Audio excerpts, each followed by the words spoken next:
Welcome to Buddha at the Gas Pump. My name is Rick Archer. Buddha at the Gas Pump is an ongoing series of conversations with spiritually awakening people. We've done well over 600 of them now. And if this is new to you and you'd like to check out previous ones, please go to batgap.com, BATGAP, and look under the past interviews menu. This program is made possible through the support of appreciative listeners and viewers. So if you appreciate it and would like to help support it, there are PayPal buttons on the site, and there's also a page explaining alternatives to PayPal. My guest today is Irma Francis, and the subtitle of Batgap is Conversations with Ordinary Spiritually Awakening People. I think I just said that a minute ago. But anyway, emphasis on the word ordinary. I interview some pretty famous people sometimes because just that's the way it is. You find out about them easily because they're famous. But we really actually like interviewing people who are not famous and not trying to be famous. And, they're just because one of the original motivations for starting this show is to demonstrate to people that you don't have to be special or glow in the dark or wear white robes or anything like that to have had or potentially have a spiritual awakening. It's not something for extraordinary people. It's something for everybody. So that's how I started it, just interviewing people here in my town, and it's grown. And, but we like to have plenty of such people in the mix. So I think we could say that Irma Francis is one such person. And I have a bio here that she sent me, but I think it's going to she's obviously going to want to say this stuff when we get started. So I think we'll just get started. And you probably want to start, Irma, with what happened to you at the age of 8. You want to start there? Sure, I can start there. Okay. It's been some time ago, so. Like 30 years ago, right? Yeah, but a little less than 30. Well, at 8, I was sitting in my family's home and just kind of sitting there peacefully, not really thinking about too much of anything. And I had this experience where I was above myself, looking at myself. And my question was, well, if I'm up there and down here, which one am I? And so that puzzled me on one hand. Then on another hand, it seemed natural in some kind of odd way. Kind of reminds me of Eckhart Tolle's experience. Remember that, where he said, I can't live with myself anymore. And then he thought, wait a minute, are there two of me? Right.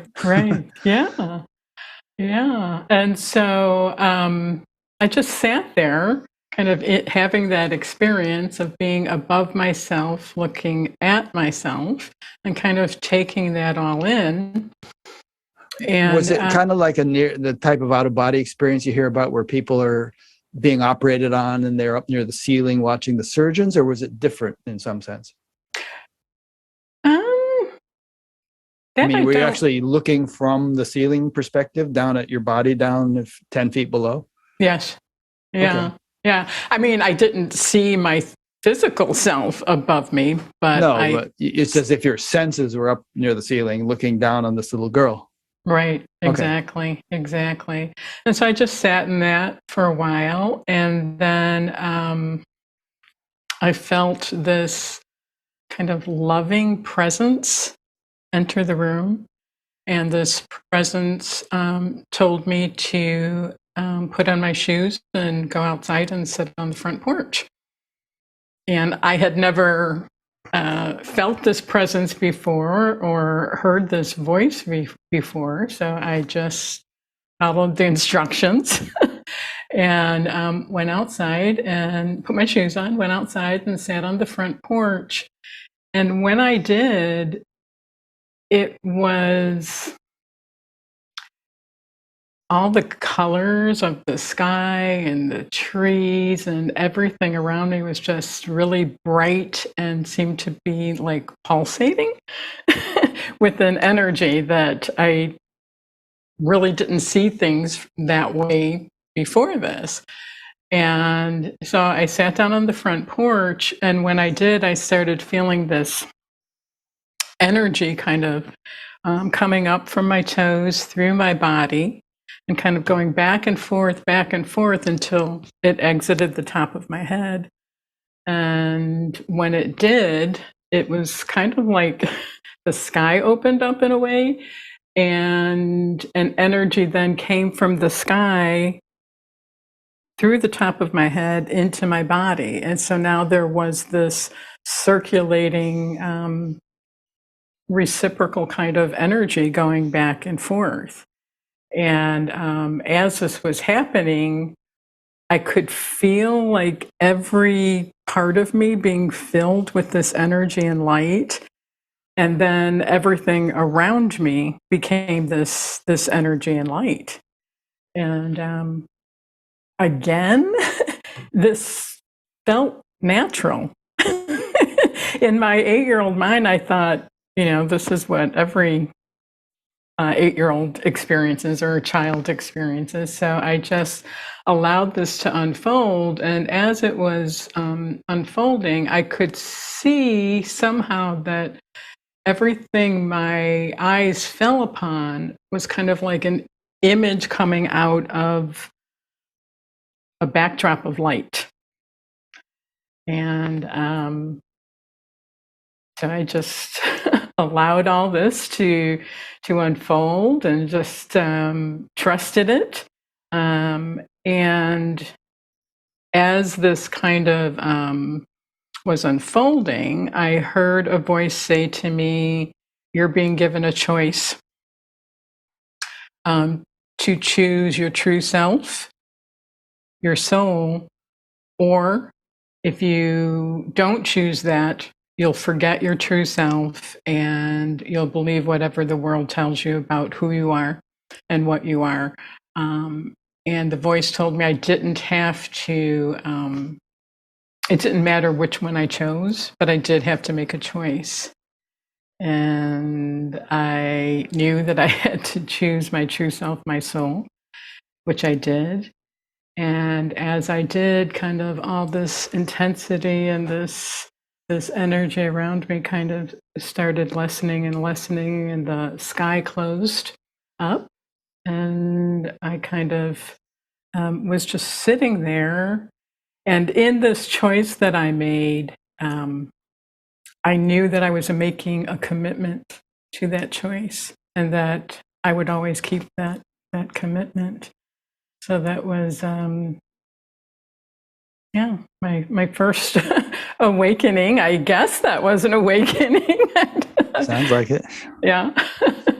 So, throughout history, people have reported awakenings and, getting zapped by some kind of energy or power, or sometimes it's a vision like the children at Medjugorje, or, there was that other one in Portugal. I forget who those kids were. Remember that one, Irene? Yeah. I'll think of it. We'll think of it. Or like Saul on the road to Damascus, or Muhammad, getting zapped by angels and so on. And all of these cases, at least most of them, I think, have there's a kind of a conscious presence or entity or angelic being involved. It's not just some impersonal energy. And in your case, you were actually given a couple of messages. One was put on your shoes and go outside, and and the other was, okay, what are you going to choose? So, to me that suggests, and I know that you're we'll talk about Yogananda more later, and Yogananda talks about some beautiful experiences of, communicating with Sri Yukteswar after he had dropped the body.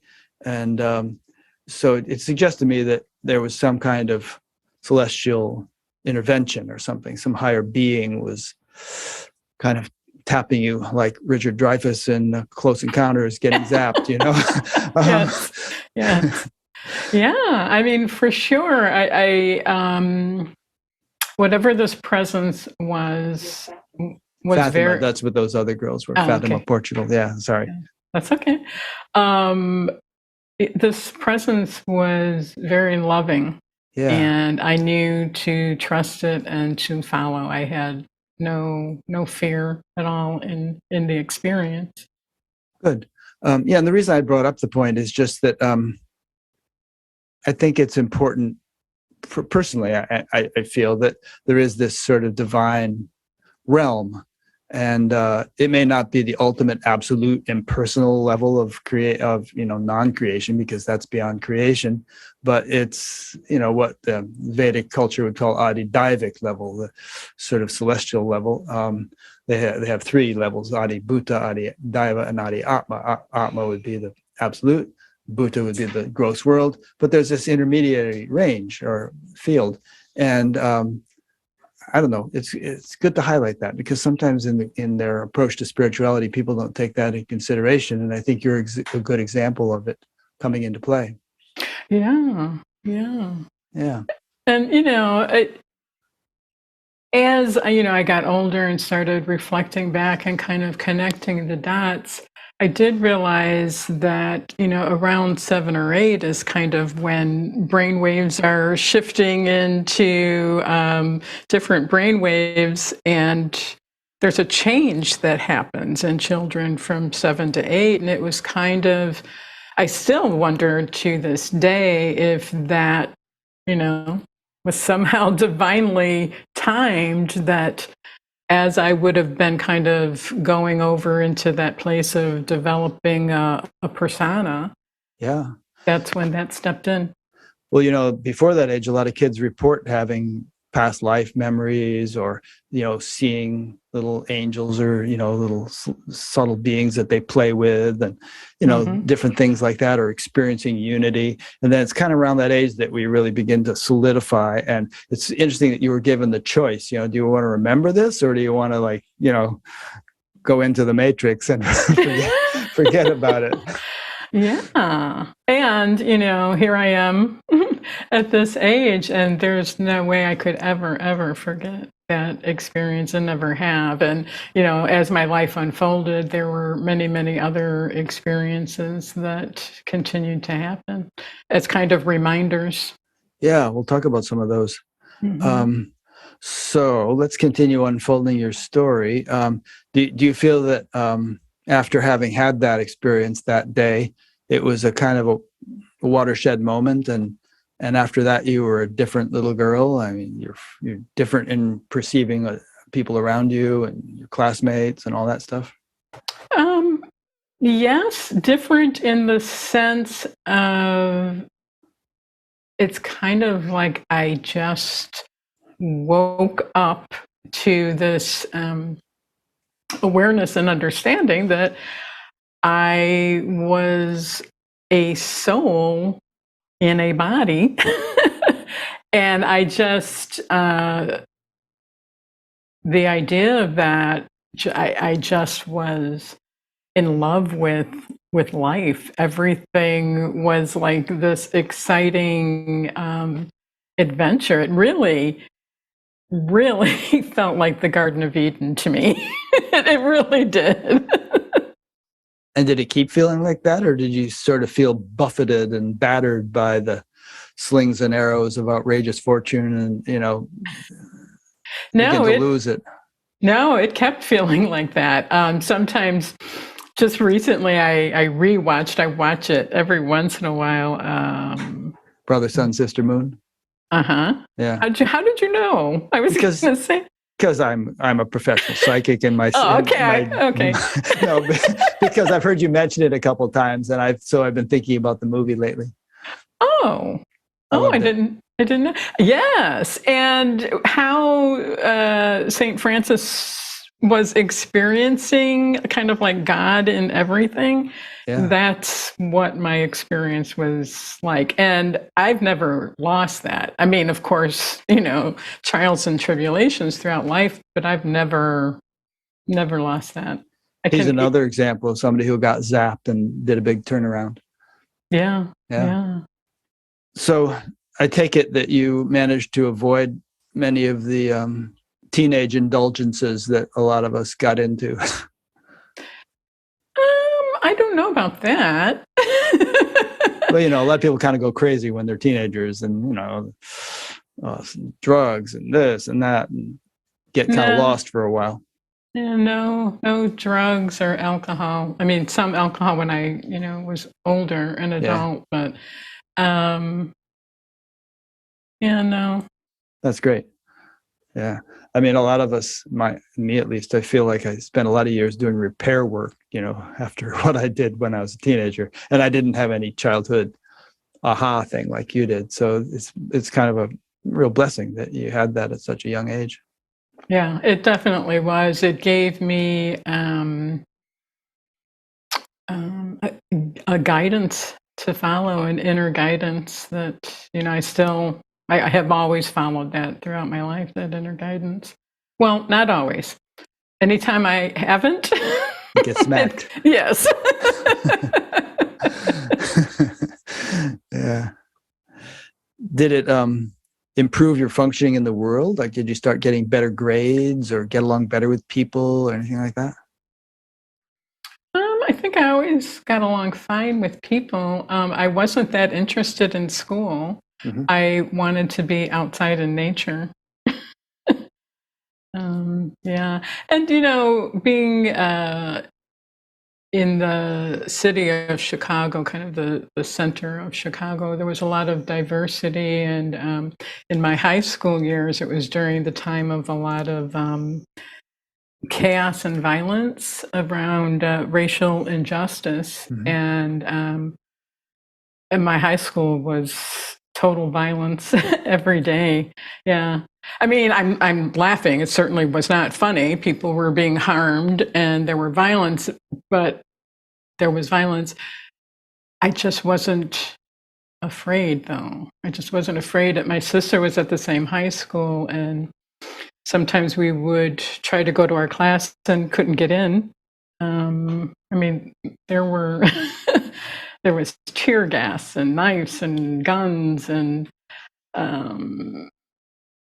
wow. Yeah, my sister would come running and trying to find me, and then she would find me, and she said we would have to run. She said, "We got to run. We have to get out. We have to, and I would run, but I wasn't afraid." That's interesting. Yeah, I think it was at least one of your blog posts was about fear, and I was reminded of a verse in the Upanishads, which is that certainly all fear is born of duality. And it seems like you had clicked into a unity experience, which made you fearless. Yeah.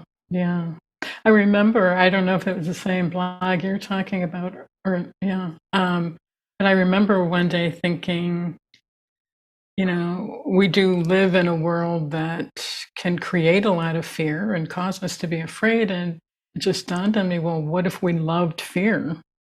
It kind of just evens things out. I mean, that is possible to love fear. Or anything. Are you saying that, the way you had been functioning, whatever arises, you love that? Pretty much. Yeah. Yeah. And I didn't know as life was unfolding, I didn't know anything about spirituality. I didn't know anything about religion until my parents sent me to church. After that experience, I didn't have any awareness of unity consciousness or what that was, or so in other words, you just had a nice experience, but you didn't know what it was. And it sounds like you didn't even wonder too much what it was. You just enjoyed it. Well, yes, I did enjoy it. And I thought everybody had that experience. And that's when things started getting a little rough, when, I would run into different circumstances. And it's like, well, how could you say that or do that? I mean, that doesn't match. And so it took me a long while to understand what was going on with other people. Did you try to explain your experience to other people? I didn't. And actually, I think the first person I told, I was in my late 30s before I ever shared it with Wow, anybody. that's a long time. I mean, such a Yes. profound experience. I should think you would have tried to talk about it with your best friends. Well, what I did, yeah, and I don't, looking back, I don't know why I didn't. I think I just accepted everybody. Best friends are, of course, kind and caring and loving. Irene just passed me a question. She wants to know, what was your earliest memory? Do you mean like earliest in her whole life, like when she was 2 years old or something? Yeah. What would have been your earliest memory that you can remember? I kind of remember around 2.5, 3. Uh-huh. Yeah, Anything significant or just some trivial thing? I my memory is I just was kind of observing the people around me Mm-hmm. in a place of peace. I mean, You felt that's- peaceful. Yeah. Yeah. I did. Yeah. Interesting. So you can hear the answer later, but you're gonna have to listen to this if you want to hear those answers. So back to your teenage years. I mean, kids are kids, and were kids like pressuring you to do things like drink or take drugs or have sex or, the things that teenagers start getting into? And did this sort of spiritual awakening, if we want to call it that, just give you a sensibility or a judgment to not do those things and perhaps to gravitate toward friends that weren't interested in them? Well, I had the same 3 or 4 girlfriends all the while through grade school and through high school, and we just, we're all kind of good girls. Yeah. And I do remember, I didn't think of these things then, but sometimes, reflecting back, I do remember always wanting to raise the energy, like raise the vibrations, and just kind of I wanted to bring them into this higher place. I didn't know what I was doing at the time, and they used to call me what did they used to call me? The Pied Piper. It's like, just follow her. She knows where she's going. I'm like, I don't, but I do know how I want to feel. And Yeah. So like, for instance, if your girlfriends were all depressed about something, or if they were caviling, and being petty or something like that, you would try to shift the atmosphere and lift them to a higher level of functioning. Yeah. Yeah. And I didn't know as I was going, especially, through grade school and high school, I didn't know what I was attempting to do with people. I never shared my 8-year-old experience because I still thought everybody had that.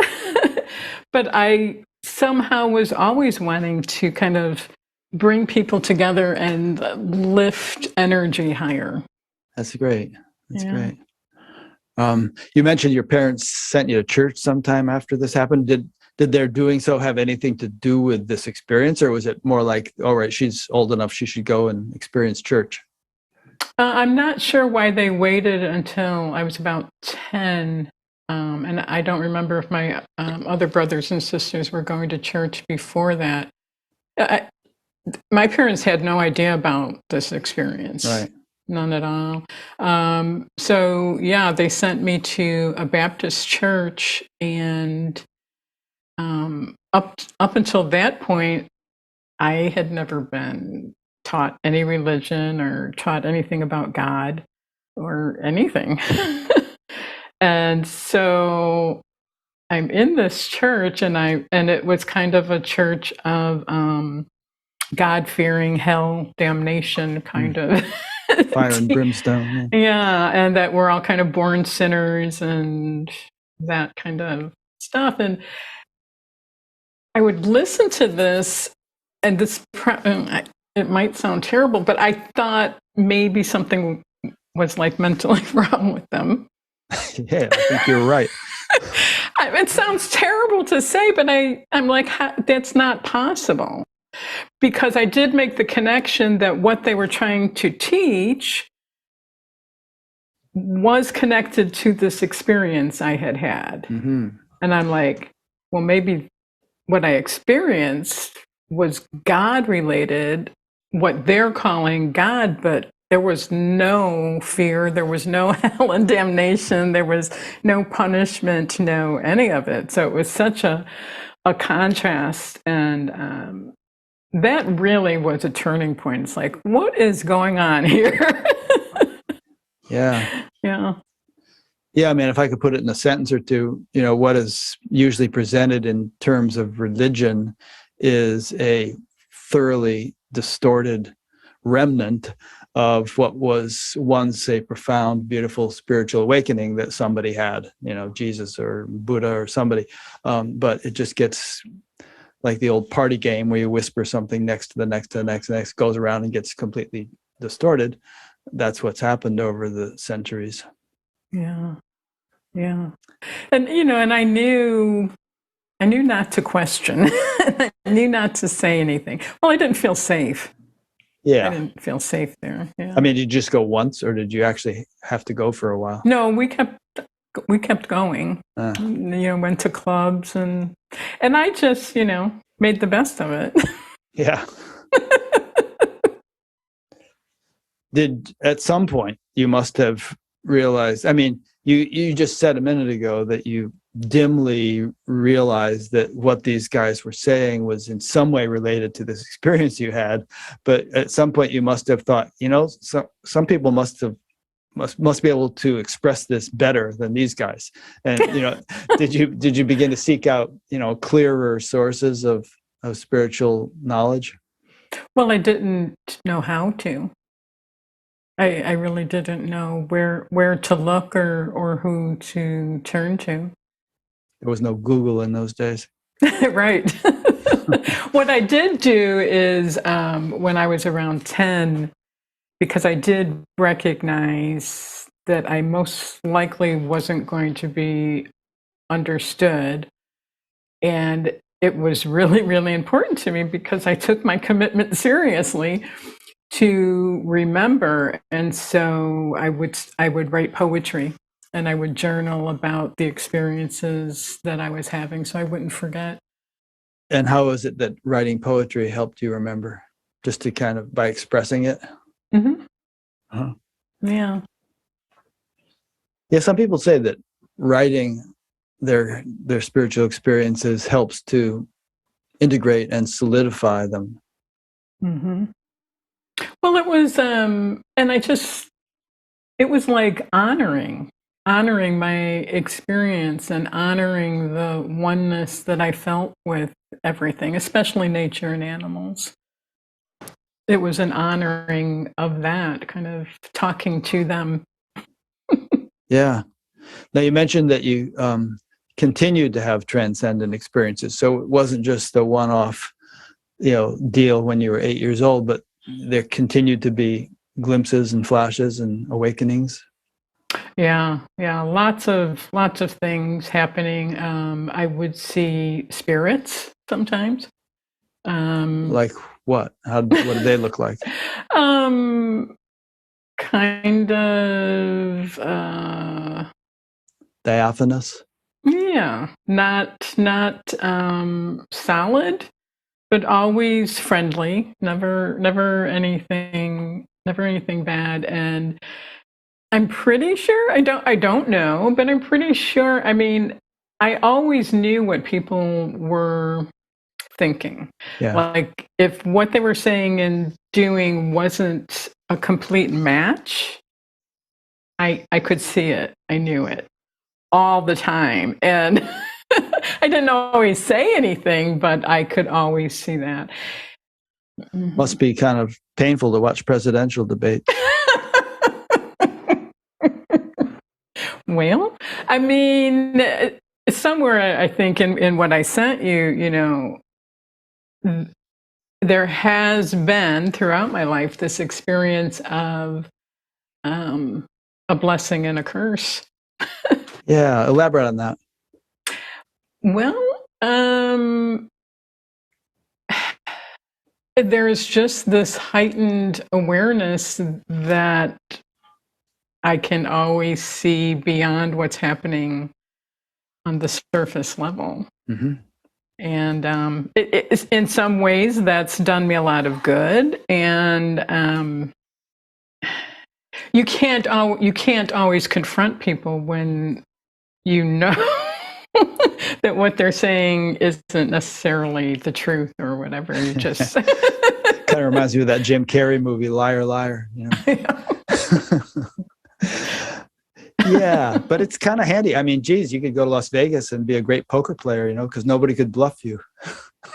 Well, that's possible. That's possible. No, but seriously, it seems like, I mean, I bet you, despite the fact that that might have sometimes been awkward or unpleasant or something, I bet you would never have traded in that ability or never thought you would rather not have it. No, Yeah. absolutely not. And in fact, even if I tried, Couldn't go away. No. no. And imagine what the world would be like if everybody functioned that way. Yeah. Yeah.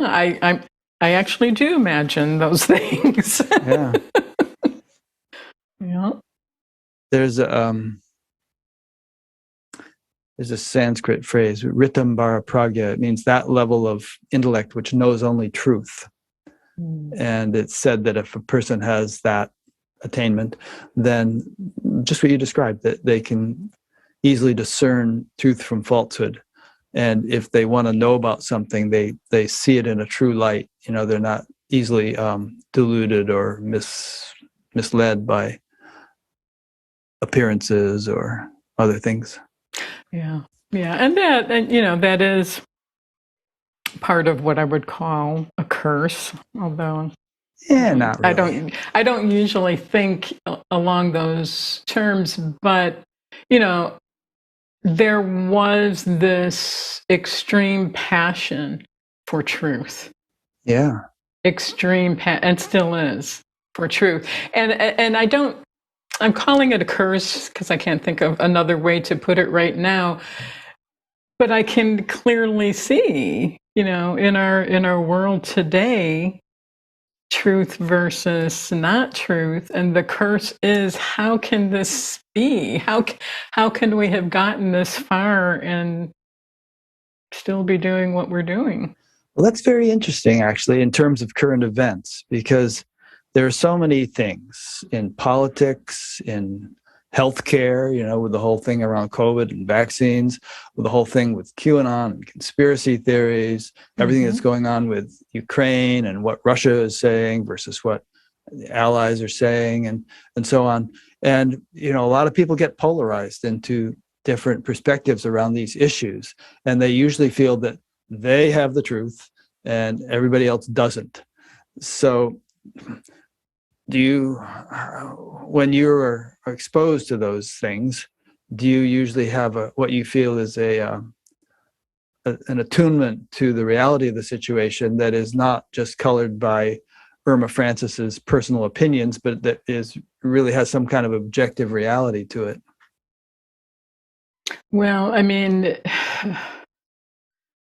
it's been such a major thing with friends and family, you know, going through all of that and the division that it's created. And I actually, you know, kind of reignited my passion towards expressing myself because of the pandemic and politics and all the intensity and the darkness and the division. It's like I'm not getting pulled into it. Not that I'm not aware, I am aware, but I'm not getting pulled into it. And I want to bring light and unity instead of division and darkness. And, you know, I have family members that are divided and friends that are divided. And I just remain in a neutral place. I don't take a side. Do you feel that there are no sides, or that each side is equally valid? I mean, if somebody says the earth is flat and then Neil deGrasse Tyson says no it's not, do you feel like one side actually knows a little bit better what's going on than the other, or what?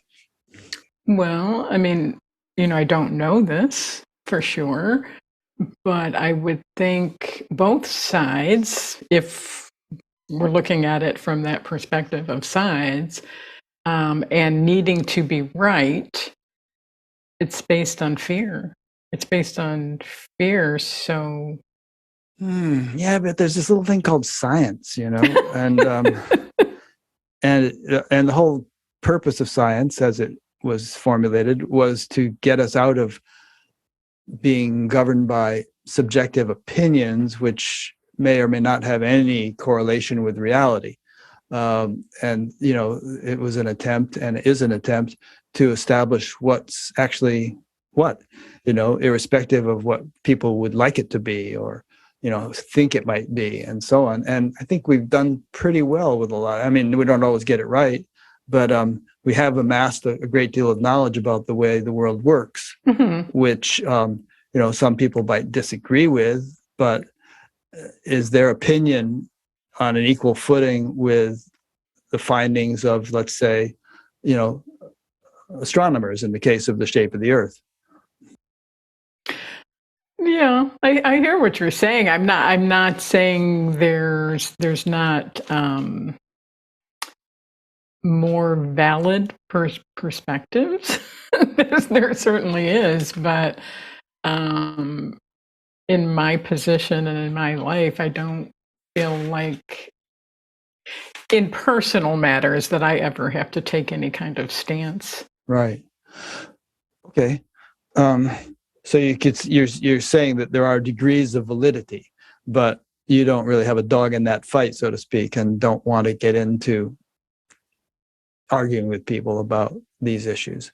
Yes, absolutely. I love to dialogue with people, but I don't like to debate or argue, and I simply won't do it. Huh. But what did you mean a few minutes ago when you said that, given all the strife and differences and polarities and so on, you have felt moved to be more outspoken or more assertive? I don't know if you use that word. You've just sort of, in what way have you been more outspoken? Well, starting up a podcast to, connect with people that are wanting to bring a positive outlook to things. I see. Yeah. Yeah. Okay. So you're just trying to use an analogy, in a dark room, you're just trying to light a candle, which can dispel darkness. You're not arguing with the darkness or fighting against it or lamenting it. You're just trying to infuse a second element into the situation that might create more coherence. Yeah. Okay, and gotcha. And I wasn't, expanding out into science. I was kind of focusing more in on the political divide and the vaccine, vax versus non-vax, and all of those, taking a side and feeling that each person is right on the side that they're on. I kind of was focusing in on that, saying that that's coming from a place of fear. Yeah. So you discussed that on your podcast some. Some, yeah. Okay. Yeah, I have. Yeah. All right. I guess we've done justice to that. Don't want to spend too much time on it because there's lots of interesting things here. I do feel that there's kind of I don't know what you'd call it. I don't want to call it an insanity, but there's just sort of this thing where people are susceptible and impressionable, and there's so much information flying around on the internet and so on. And we just watched this 2-hour documentary last night, 2020, with Diane Sawyer, about the Heaven's Gate cult, in which all these people ended up committing suicide and under the influence of this, I wouldn't consider him charismatic, but they did, leader who just went further and further off the deep end into insanity, and everybody just drifted along with him. But there's kind of a lot of that on a mass scale these days, I think, with all the misinformation that flies about, and people are kind of easily kind of brainwashed by it, I think. But then it's a whole can of worms, because who's to say who's brainwashed and what is the truth? And, because both sides think the other is brainwashed. And I don't know. It's just this whole thing that goes on. It's been kind of interesting. Well, I'll have to watch that. I haven't seen that. But how do you handle that, Rick? I've given a lot of attention to it. And I do like to listen to podcasts and things where both sides are presented. For instance, I've become friends with this guy, Dr. Dan Wilson, who's a molecular biologist, and he has a YouTube channel called Debunk the Funk with Dr. Wilson. He takes all these points about vaccines and COVID and things like that, and in a very calm way, systematically takes each point and then debunks it, or presents what he considers to be the most up-to-date scientific information about it, and then provides references beneath that. And generally, you find that the people he's debunking can't provide those kinds of references, and there are so many holes in what they say that and you wouldn't know that if you didn't have the scientific or educational training to know it. But when you hear somebody who actually does, shining a light on these different statements. And the reason I find that interesting and important is that it bothers me that thousands, hundreds of thousands of people are dying unnecessarily because of this misinformation. It's so unavoidable in so many cases. And that bothers me. I just don't like the idea of people dying unnecessarily, and it's not a pleasant death. So, and I know it's controversial, and I've done, podcasts on BatGap on conspiracy theories and stuff. And, usually they only get about a 70% like compared to my usual topics, which are in the high 90s. But I just feel like sometimes it needs to be said. Yeah. I'll have to listen to that podcast. It sounds like a good one.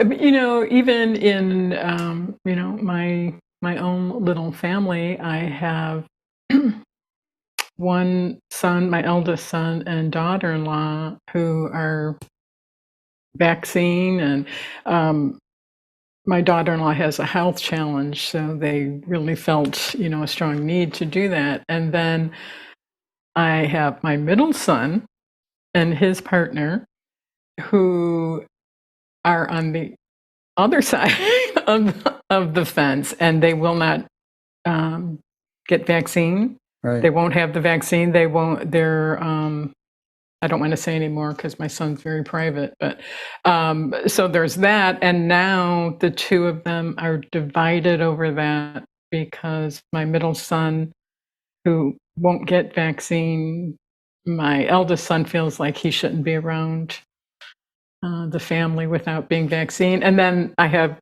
a youngest son, just three boys, three adult sons, and he's so logical and so rational, and always kind of is able to speak his mind without ever, taking a side, but he still says what he wants to say. And it's, and then here's mom kind of like, I love all of you unconditionally. Yeah. It's interesting. Yeah, it's I commend you for that. It's a beautiful value to be able to have such an all and embracing awareness and heart that you could just sort of take them all into your arms and not judge them. I mean, Christ is a good example of that. Yeah, absolutely. Yeah. It doesn't mean Christ liked what everyone was doing, but he just loved them nonetheless. Yeah. Okay, we're going to continue along here. One of your points you sent me was what brought you to BatGap and why you want to share your story. Yeah, well, I just find it so interesting. Well, the what I shared with you over email about. Yeah, tell people. I didn't know if I should bring that up or not.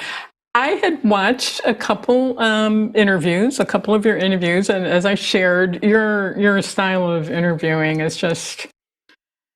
You're so inquisitive and so humble, and in what I've watched so far, I gain just as much from what you're sharing as your guest. So, and I just want to thank you, Rick, for the work that you and Irene are doing. It's unbelievably touching to me based on, how long I've been on this spiritual journey. And it's like, wow, they're so dedicated to their work. It's just Oh, really thanks. It wonderful. doesn't feel like work, really. I'm sure. Yeah. I'm sure. But yeah, so I had watched a couple interviews, and Irene says it does to her. I get to do the fun stuff. I'm sure. She has to do all this mundane administrative stuff. She sounds very supportive, which is wonderful to have.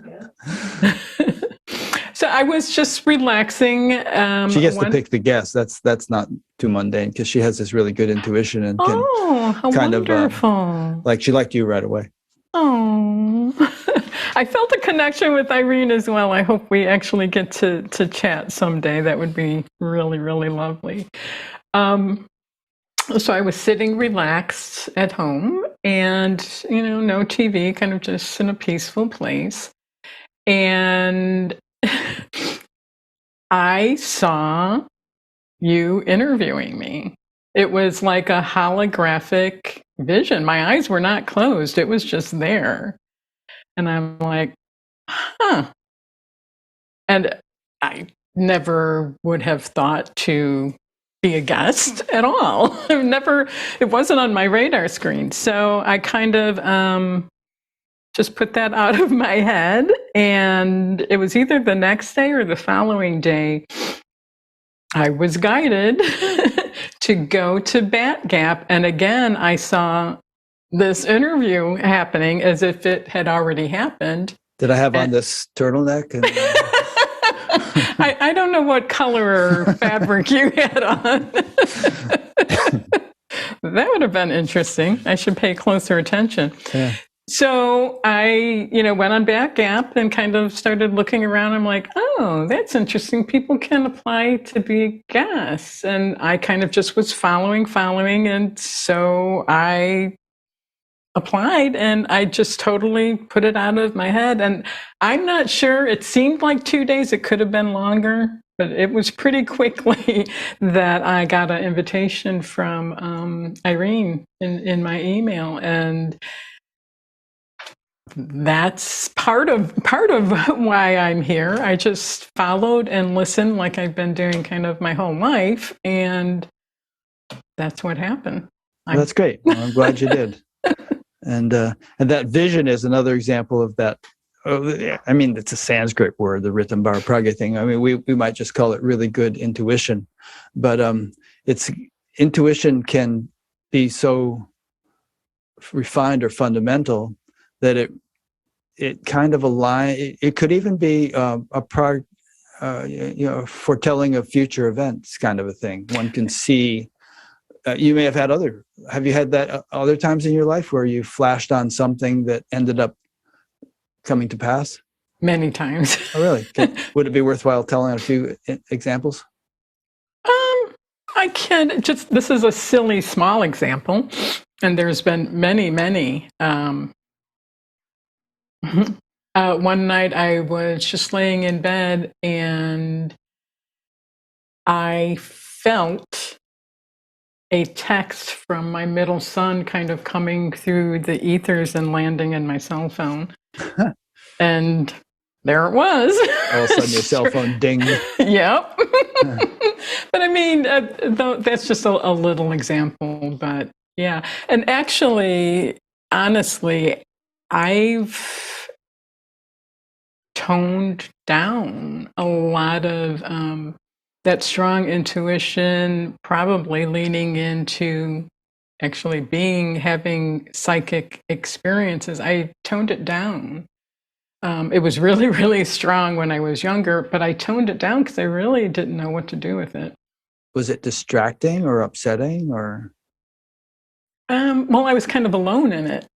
So Yeah. I didn't know, who to turn to. Was it the kind of thing where you'd walk through Walmart and you'd kind of get whole information downloads on people that you'd walk past? Oh, no doubt. No doubt. And no doubt. Eventually, as my life unfolded, I learned how to read the Akashic records and kind of realized that I had been doing that, not knowing that's what I was doing.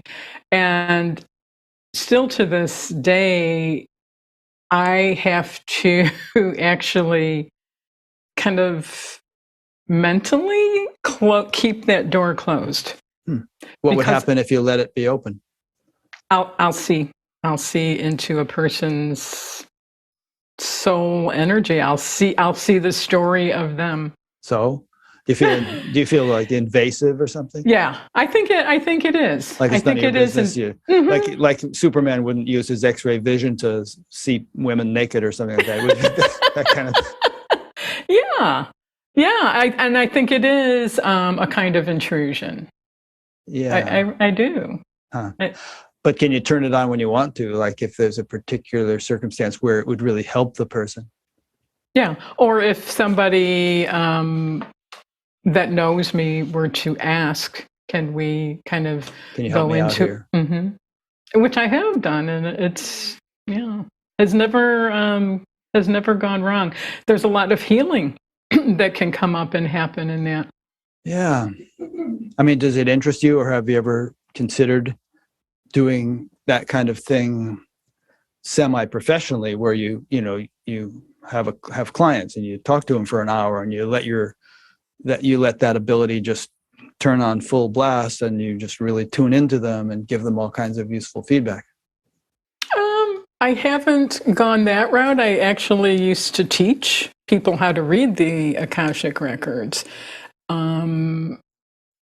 And what I realized in that teaching, that people were at so many different levels of understanding that it was really hard to teach because of that. And, Yeah. mhm. You can't just teach a level of consciousness just like that. Right. You can impart Right. information, but you can't just sort of, yeah. Yeah.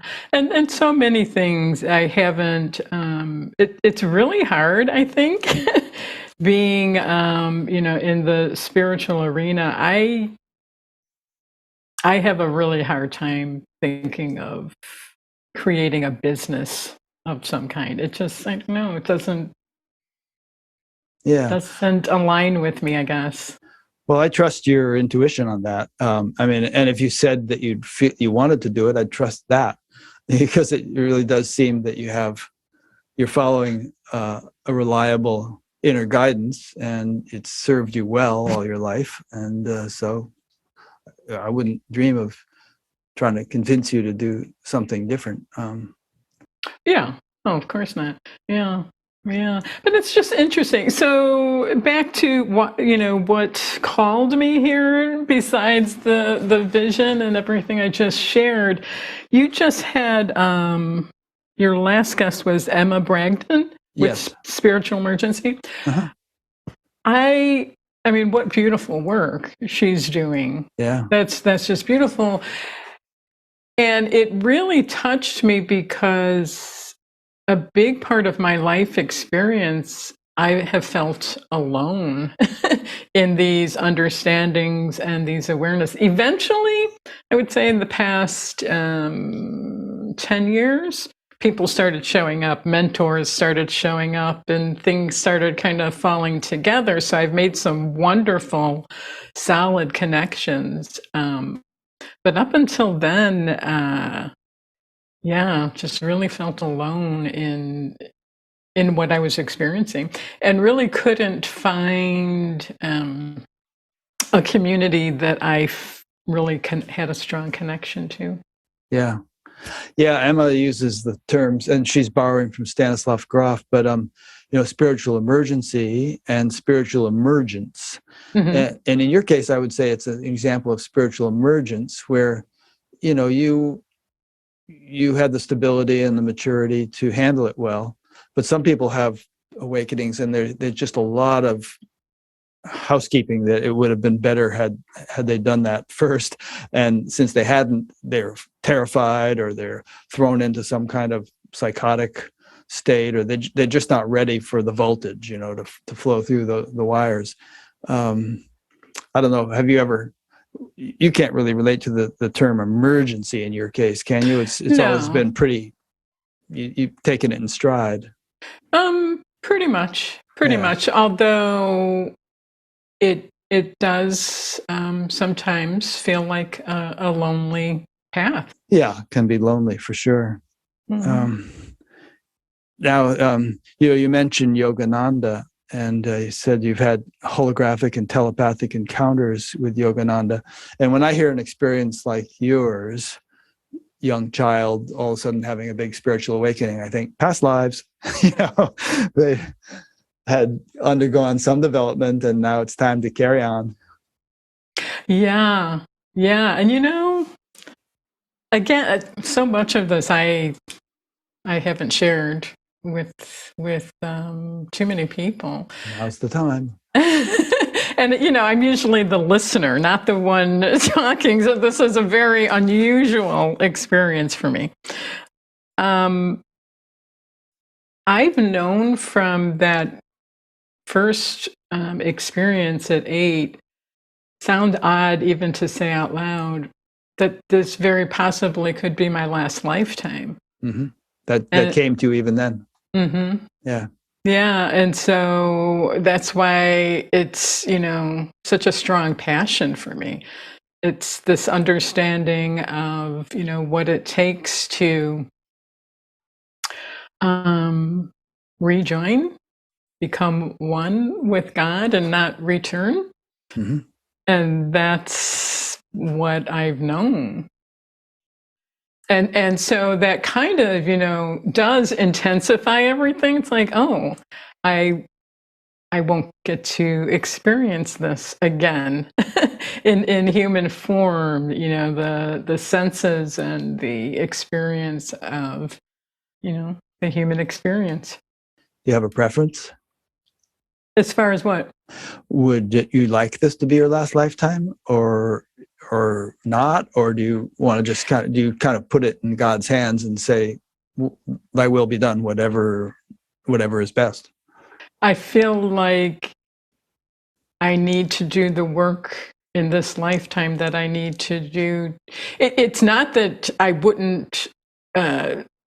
I love life. I love life. It's not that I, wouldn't want to return. I just know that I don't think I will. Huh? Yeah, you may be right. Huh. In my own case, I used to not want to, and now it's sort of like I have no idea, and probably I will return, and but I sort of feel like there will be some kind of higher guidance or something that'll work it out, and I'm happy to do whatever in service to the greatest good. Yeah, yeah. I mean, what you've shared about your experience that, you were kind of going in one direction and had this kind of understanding and awakening. It's like, well, if I keep going in this direction, it's not going to go well. No.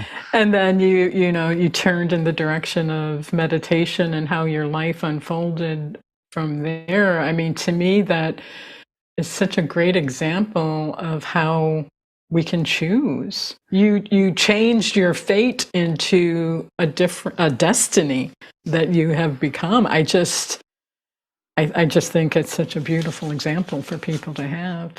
Yeah, I mean, some people argue that we don't have free will, and my feeling is that we don't have absolute free will in any moment to do anything, but we have a certain amount of wiggle room, a certain window within which we can operate, and we can either push it this way or push it that way.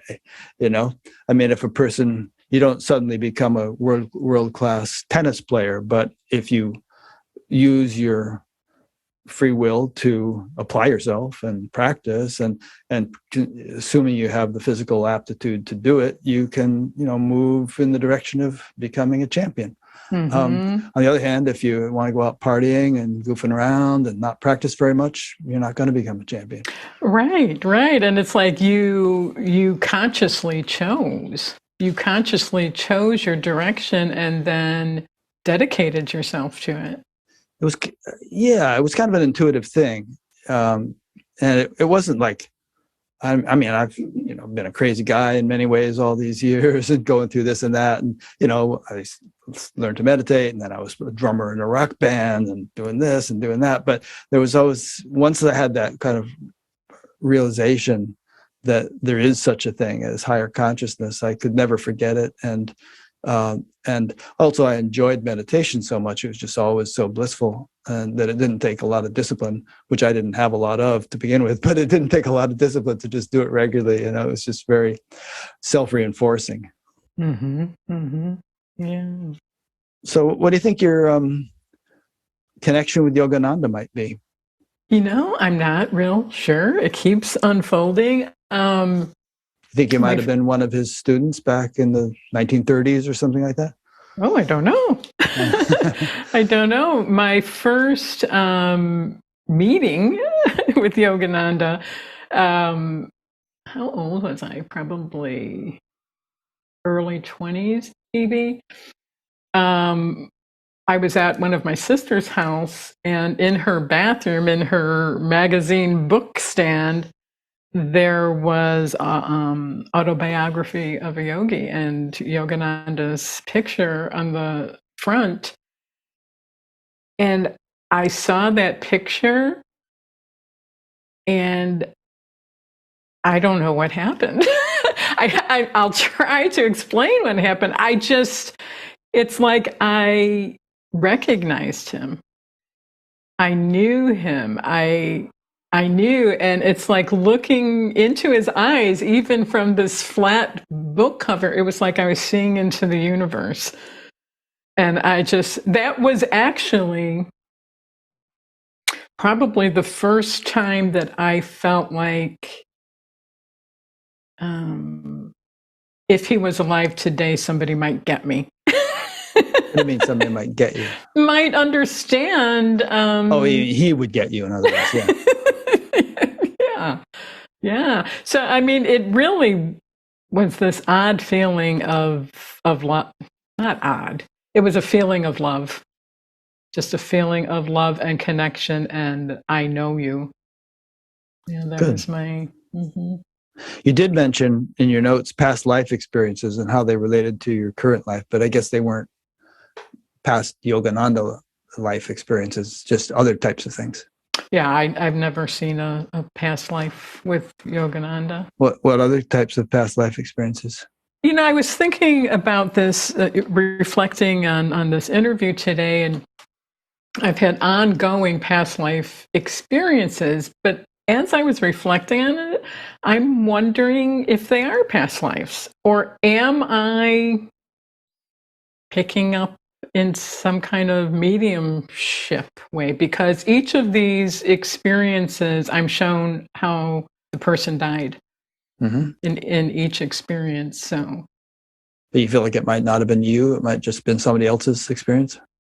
I always thought that these were past life experiences. It's possible that it's a mediumship of some kind. I'm not sure. Could be. Yeah. I mean, let's say somebody got hit by a car or they drowned or something. Do you feel some sort of emotional or energetic reaction when you witness that experience? Like you're going through it yourself in a way? You mean just in life in general? No, when you have had these things that may or may not be past life experiences. No, I know everything that the person that I'm having a vision of, or being shown their life story and how they died. I feel everything that they're feeling. Yeah. Well, whether it was or wasn't you, it seems to me there would be some purpose in your having these experiences. Like if it was you, you're working out some deep impression, or if it wasn't you, you're helping somebody else work something out. Otherwise, why would you have these experiences? Oh, sure. No doubt. I don't doubt the experiences at all, and that there's a reason for them. I'm just not 100% sure that it's you. Yeah. Yeah. And some people, the whole idea of reincarnation, they don't feel that in Buddhists seem to feel this, that they don't feel that it's the very same jiva going from life to life, but it's more like somehow we come into a life and take a bucket full of karma out of the ocean of karma or something and then live it. I don't understand how that would work that way. I tend to think of it more as a particular soul stepping along, progressing to higher and higher levels of embodiment of the divine. I think Yogananda saw it that way, and that tends to be more the Hindu perspective. Mm-hmm. Yeah. And, there are times where these experiences, they seem to happen, all of my experiences seem to happen when I just get in a very relaxed state.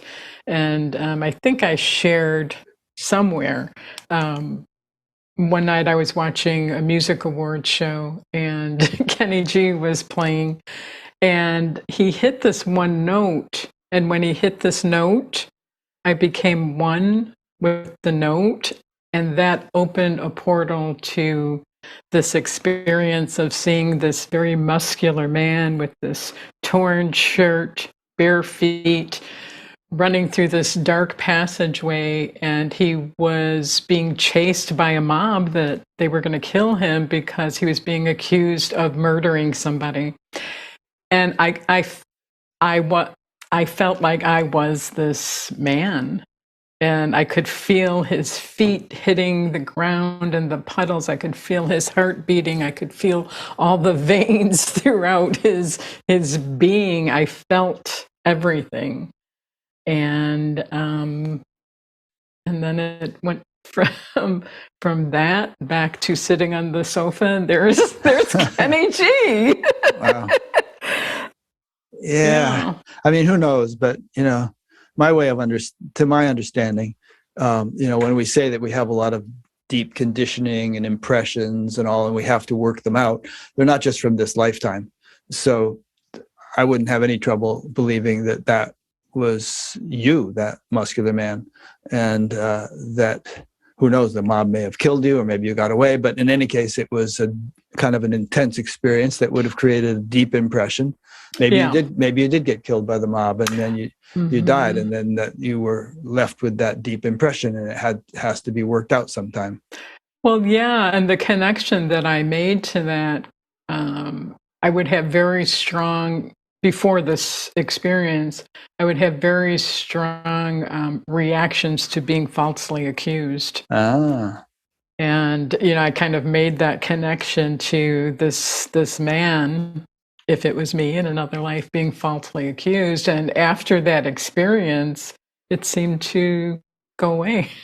Very interesting. Yeah. Huh. Yeah, there's an interesting mechanics to that in itself. I mean, aside from any past life considerations, but, it's these impressions that we store kind of condition us to react or behave in ways which we wouldn't if we were free of them. If we were a clean slate, then we would operate, I think, a lot more the way you tend to operate, which is just spontaneously, intuitively, in accordance with the circumstance rather than some, conditioned response to things. Mm-hmm. Yeah. Yeah. And that is, some of the things that can come up in an Akashic Records reading is, being shown what this person needs to be shown from a past life to create a healing in this life. Yeah. Well, since you brought that up several times, let's talk a little bit more about that. I interviewed a woman named Gabrielle Orr who teaches Akashic Records reading, and I heard some feedback from people that some said they did well with it, others said, tried it, I couldn't do it. It wasn't for me. And you said something like that too, that people have mixed degrees of success according to their receptivity or ability. But how did you initially stumble upon that ability? And what are some examples of, maybe you should even define Akashic Records, because who knows, maybe some people here won't know what we mean by that term. Well, my understanding, it's the energy of our soul from when it first left source and however many lifetimes that it's had in between. Yeah. And it's not just our soul, is it? Aren't the Akashic Records like this ocean of information of everything that ever happened? And it could be tapped into, and various things could be learned. Like if we really wanted to know whether there was an Atlantis and what happened to it, and we could actually tap in and discover that. Yes. Yes. Yeah. And like with so many other things, I think it's a natural thing that we have the ability to do. I think it's natural in all of us. A lot of these things get kind of conditioned out of us or kind of dulled in some way, but I think everybody can easily do that. Easily? Well, it seems like it's a natural thing. Yeah. Natural, it does. Yeah, I think everybody can naturally levitate, but the ability to do that has been pretty far off for most people, because they just haven't reached a level of development at which that could happen. Yeah. And perhaps the world hasn't reached a level at which such things are going to be commonplace. Obviously, it hasn't. Yeah, I guess I have a tendency to believe that we're kind of all born with this, connection and abilities, and it gets conditioned out of us. I mean, I don't know that for certain. There's no way I can know that. No, I agree, but I think most people are much more occluded than you were. And, they just, I mean, obviously, that's what happens. Most people don't have experiences like the kind you had. They're more heavily conditioned, so they don't have those glimpses and breakthroughs. But I think everyone has that same, source of pure consciousness at their core, and everyone has the potential to have the realization of it. It's just that, people they realize their potential to varying degrees. Like the Bible says, some, through a glass darkly, and others more clear. Mm-hmm. Yeah, that makes sense. Yeah. So the whole name of the game is to culture the ability for it to be clear. Right. There was a time in my life where I kind of was shocked to realize that not everybody wants to do that. not everybody wants to wake up, in a sense, or re-awake to their true self, their soul. I think that's true too, but getting to the point of wanting to is also it's a milestone in a person's evolution. I think ultimately, fundamentally, everyone does want to, but that desire doesn't get manifested or articulated in the mind until a certain stage of your progress. Don't you think? I mean, some people might think life is all about, Bitcoin, or, getting fancy cars, or, beautiful house, or, whatever, all the things that people chase after, hoping to find happiness.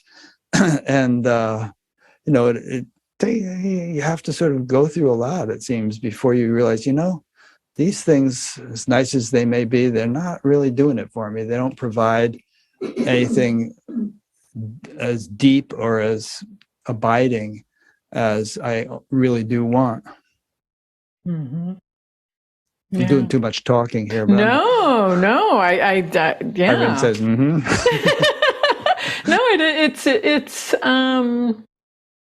it's a puzzle. It's a puzzle for sure, and it definitely has been a lifetime of me trying to figure out how to navigate life, in a balanced way of kind of connecting the formless with the form, and the dance of that, and trying to understand. And it's taken me a long time. It seems like you connect it pretty well.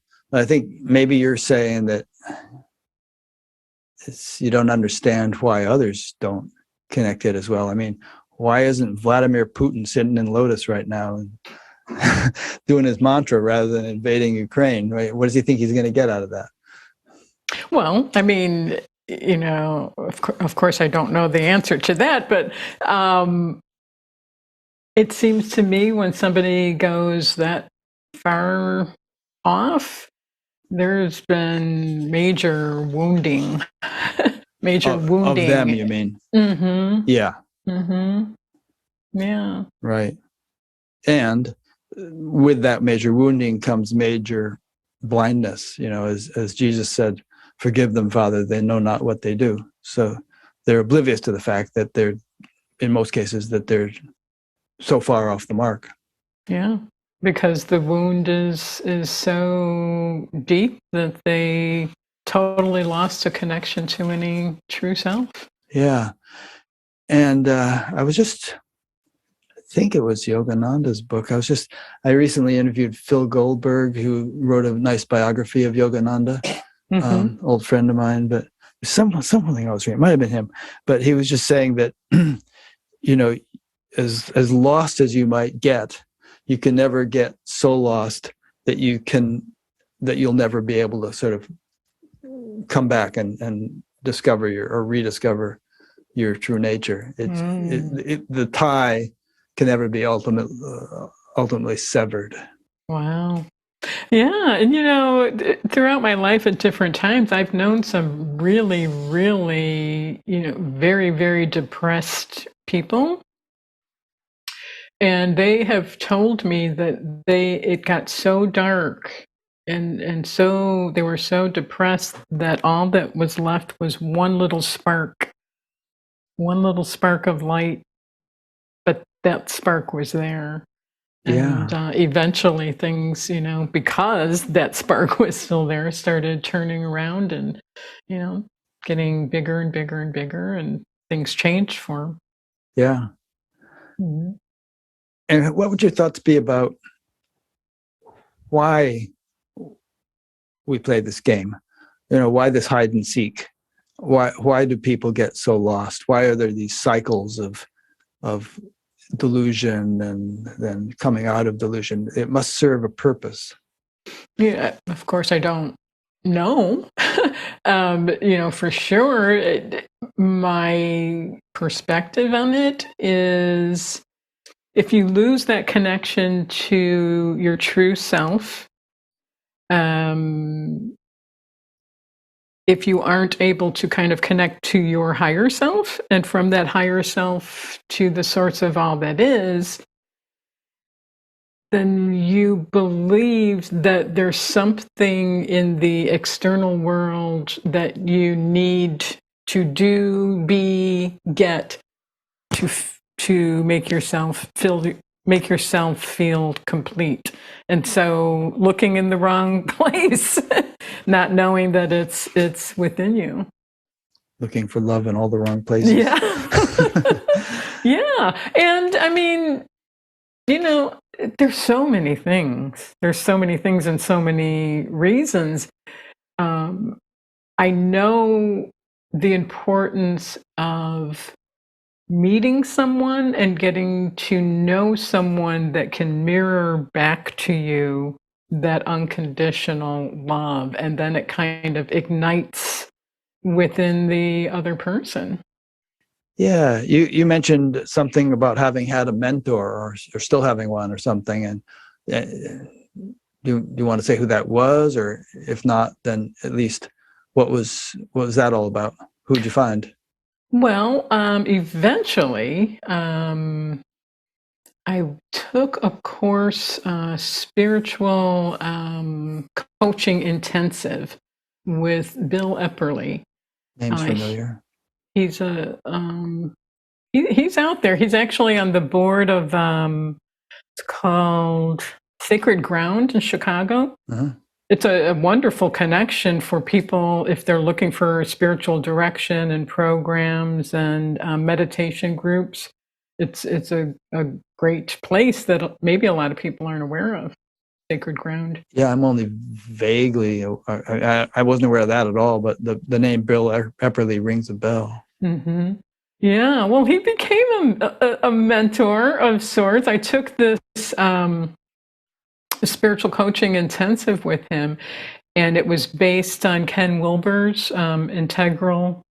Yeah, and I so needed that. I so needed that peace, to, the integration of the absolute with the relative. I needed that. And so that was, gosh, maybe 6 years or so ago, and we've stayed connected all this time.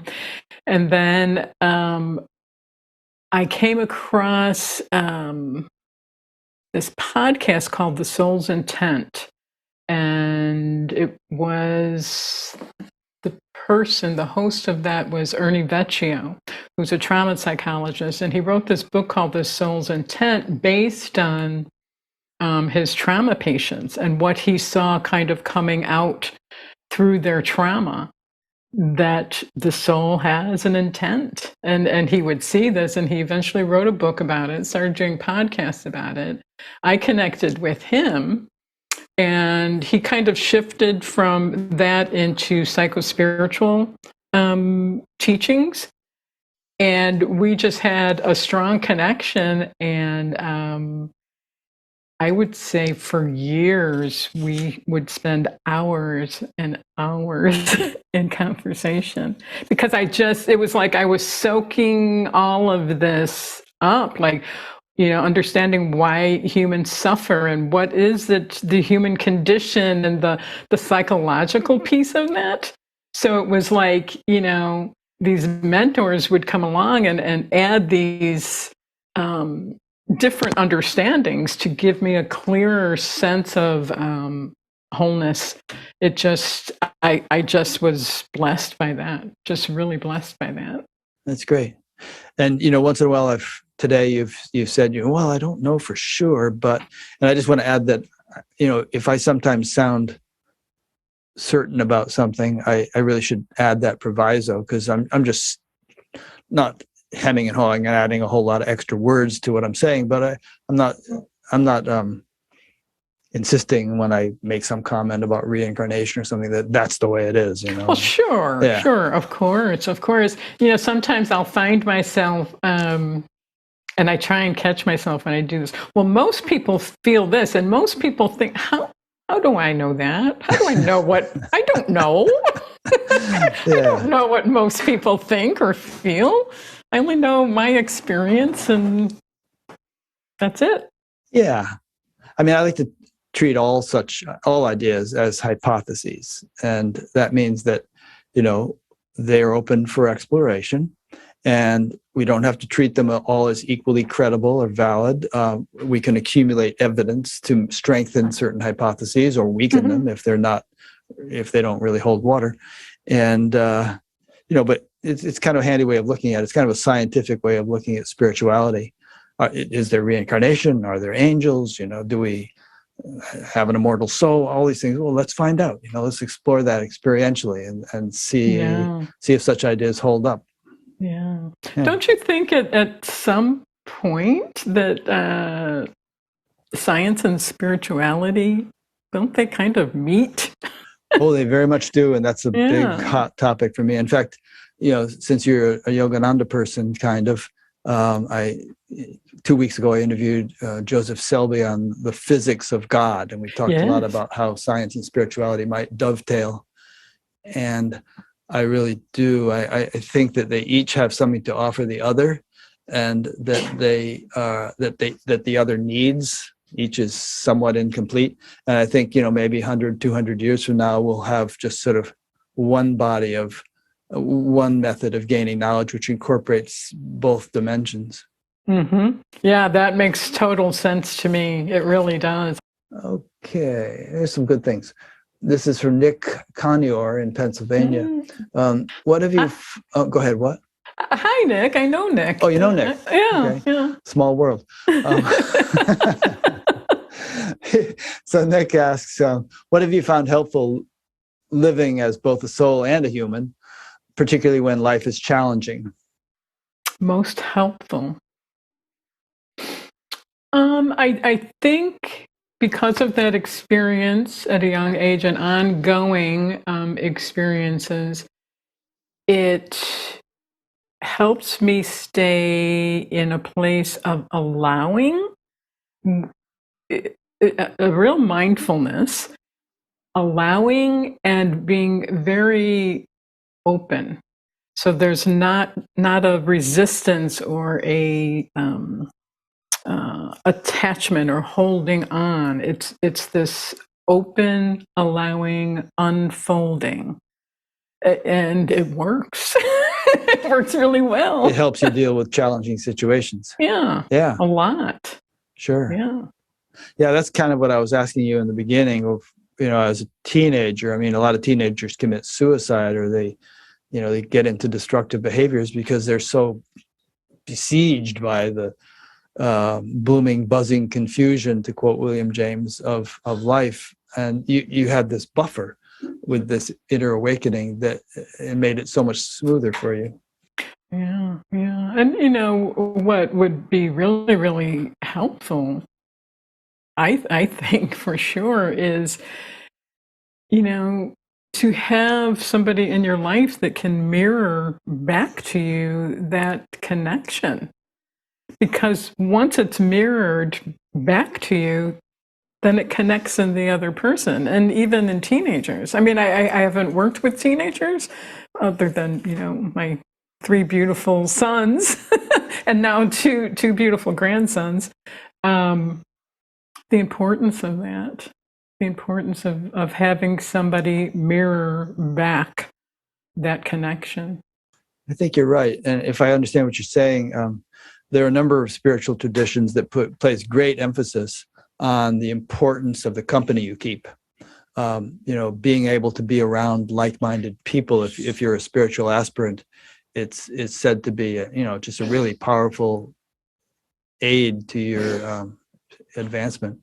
Well, yeah, and and just think of all the children that, for whatever reason, not only do they not get that unconditional love and a connection from their parents that they have mirrored back to them, but they aren't seen and heard as something unique, someone unique. And to have that flower and unfold, it's not easy if you don't have those people around you. Not easy at all. Yeah. Imagine if our school systems could teach meditation or related types of things. Some of them do, actually, in very isolated cases, and there's some wonderful programs. Caverly Morgan, whom I've interviewed, does that in Oregon and so on, teaching mindfulness to kids. She has a whole documentary about it that it's amazing the value kids get out of that. Mm-hmm. But if we all had grown up through a school system that valued that and emphasized that, and seems to me we'd have a different society. Oh, for sure, an absolute different society, because who knows what has gone untapped because a child wasn't seen for the gifts and the uniqueness that was inside of them. Yeah, absolutely. Mm-hmm. Here's a question from Cheryl Folds in Panama City Beach, Florida. Have you ever felt critical of yourself or divided internally? Divided.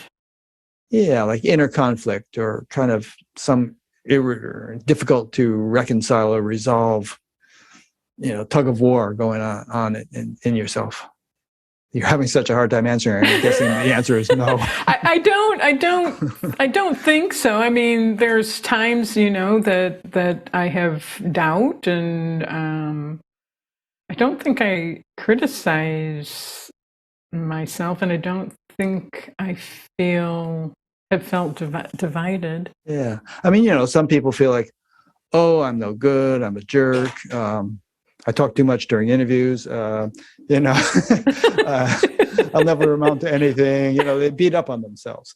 And I think that maybe she's getting at, and a lot of people suffer depression in the United States. There are, half the population is on some kind of medication for it.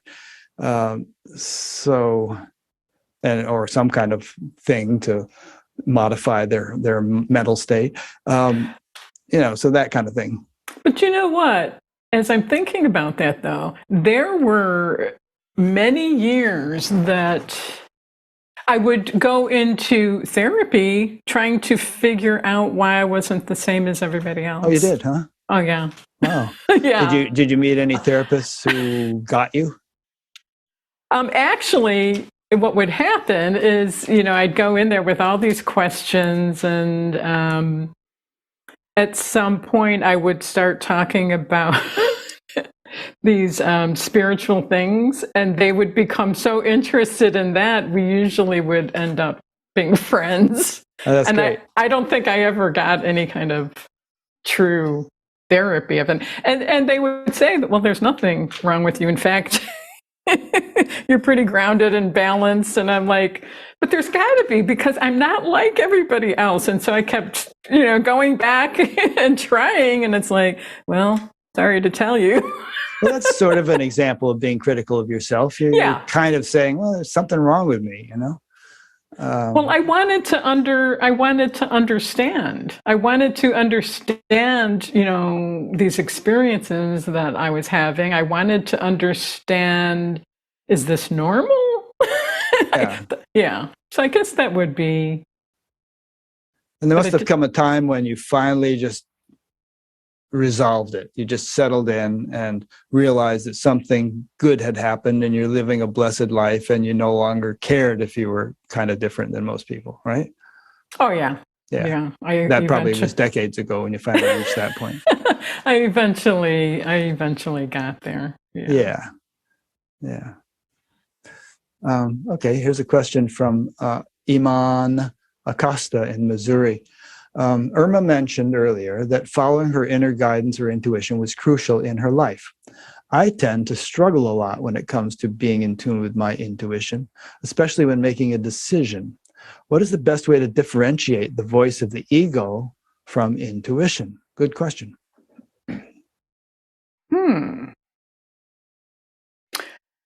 I think ego usually comes with doubt of some kind. Intuition, I think intuition is more felt. It's a felt experience versus a thinking experience. I don't know if that makes sense. So it's not verbalized thoughts of, shall I do this or shall I do that? It's not the voice in the head. It's more of a feeling level thing. A felt sense, yeah. Yeah, good. Yeah. And have you ever doubted those? Did you ever have a thing where your thinking mind, your discursive mind, started to question the deeper feeling level that was prompting you to move in a certain way? Most of the time I trust it. That's great. Yeah. And it's probably earned your trust. Yes, and it is. That's interesting how you said that, because it is a kind of relationship. A communication. Yeah. I guess my version of that is there's some of that, but there's also a kind of a trusting of the way circumstances unfold in the world. It's like, at least in the world as I interact with it, there's a kind of a feeling like there's all is well and wisely put. And if things happen this way or happen that way, I think, okay, that's interesting. That there must be, this must be the way things are supposed to unfold because it's the way they are. And so I'll just kind of roll accordingly, with this. Yeah. You know what I mean? Yes, and there's a resonance, an energy, a vibration, I think, when you're going towards your intuition. For example, that vision of this interview happening, I think that came from kind of being on the same resonance or vibration or kind of an energy wave. I don't, and to me, the same as what? Like to trust your intuition. How do you know to trust it? It's that felt sense. It's like tapping into a resonance. When something resonates, it means go in that direction. Yeah. Go in that direction. Good. I think people understand that. And I think there's a sort of underlying supposition to what we're saying here, which is that the universe is not just dumb stuff. There's kind of an intelligence permeating and orchestrating everything, and the more attuned to and one with that intelligence we become, the more our desires and its desires, if we want to call it an it, are aligned, and therefore we can trust them because there's an intelligence much vaster than our own that knows best, and it's like a guiding hand or something that we can rely upon. Yeah, absolutely. Yeah. Yeah. Good. Okay, here's one from Bill Epperly, who we were just talking. Hi, Bill. I'm curious if Irma has ever tried to help others into a realization such as hers. I don't think that can be done. No? Well, what did Bill Epperly do? Or what did Yogananda do? Or Ramana Maharshi? Weren't they trying to help others into a realization such as theirs? I think the way I look at it and live it is, as things unfold, if somebody crosses my path and it's meant to happen in that interaction, then it naturally unfolds. Yeah. Yeah. So I mean, you're not up on a soapbox, in other words, but if the circumstances are such that you're interacting with somebody, maybe you can help them. see, I think I get hung up on the word help. Mm-hmm. And I think I get hung up on the word me helping. Those are both good hang-ups there. I'm serious, because the way I experience life, it's a trusting and an unfolding. And if something's meant to happen, there's a destiny almost between that interaction. And it just, and I see everything that way. Right. Yeah, I think that makes total sense. That's what I was kind of saying about the intelligence orchestrating everything and your oneness with that. And that you're just, you could say, I mean, you might say you're an instrument of the divine. And so it's not you doing it. It's just you're serving a function. Yes, I'm an instrument of the divine, and so is everybody else. Yes. And so, I have had many experiences being with other people, and where they've told me, it's like, okay, I came here and I met you for coffee and we're chatting, and all of a sudden now I'm in a different place. I'm like, there's the world out there and there's this, and they're not the same. Yeah. And I've seen it. I can see it like happening within the person. It's very, very cool experience. It's like shifting into this dimension, this soul dimension, where it's very cool. Entrainment is the word. That is the word. Yeah. Yes. And you were talking earlier about education and kids having someone who could mirror back to them and so on. I think that awakened people, it's not like they're zapping people, transmitting something from A to B. It's more like they help to facilitate or enliven or hold a field in which, like tuning forks, in which the one tuning fork can get the other going at the same frequency if that tuning fork is receptive, or, to use the analogy. Yeah. And that's the way Ramana Maharshi and a lot of these teachers taught. They basically just sat there and marinated in being, and others in their field rose to their level to whatever extent they were able.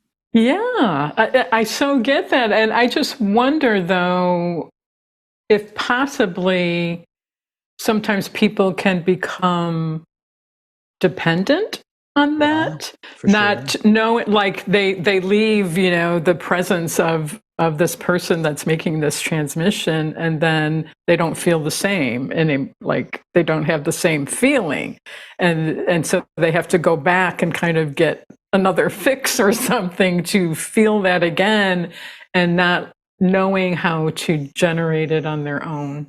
Yeah. Well, from my own experience, I've had this regular meditation practice all these years, but, I've enjoyed visiting saints from time to time. My wife and I saw Amma quite a bit over a couple of decades, and you definitely have an uplifted kind of experience when you're in her presence.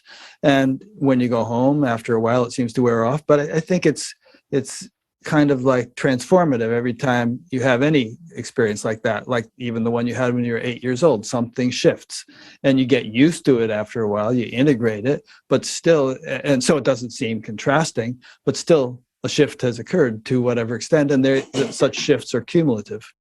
Yeah, yeah, absolutely. But any teacher worth his salt will at some point, if he sees people dependent upon him, kind of like, go away for a while. You need to sort of be able to live this on your own, because I'm not going to be here forever.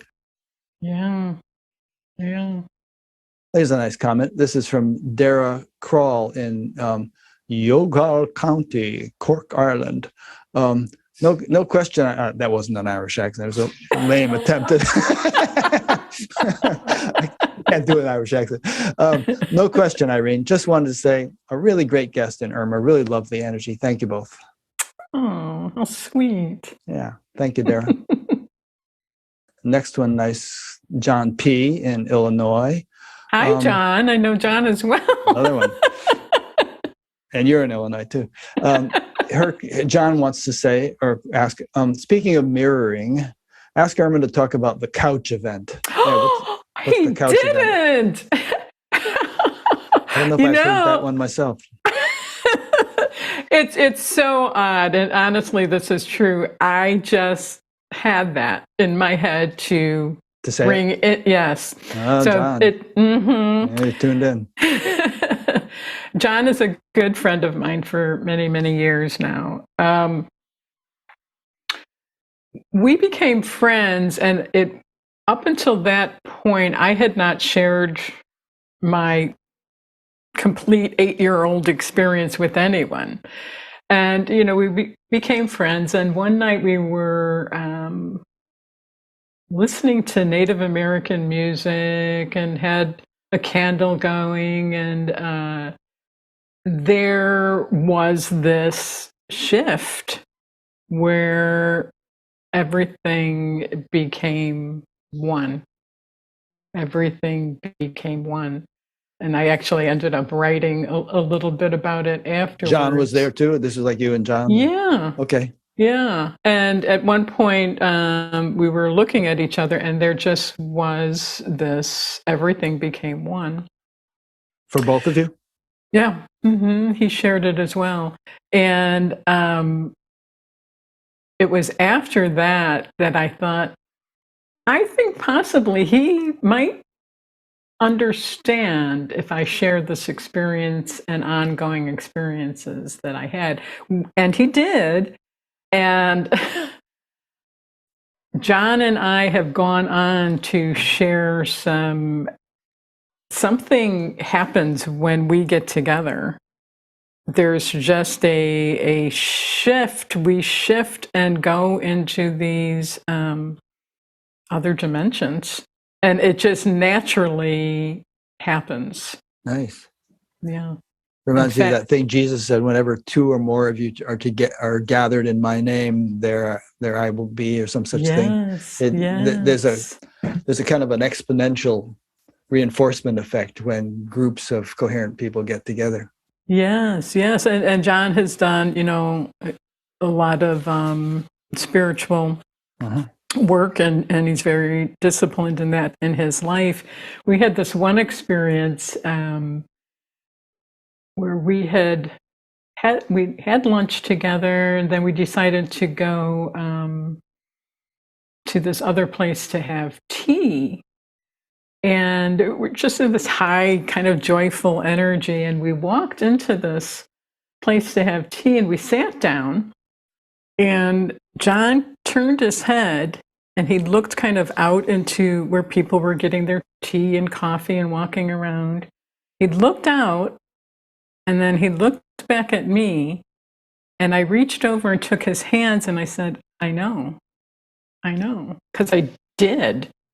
And what I knew was we had somehow shifted into this dimension where everything we were experiencing in that moment, it's so hard to explain. It was like this perfection of everything, kind of an experience of heaven on earth, where everything was in perfect harmony.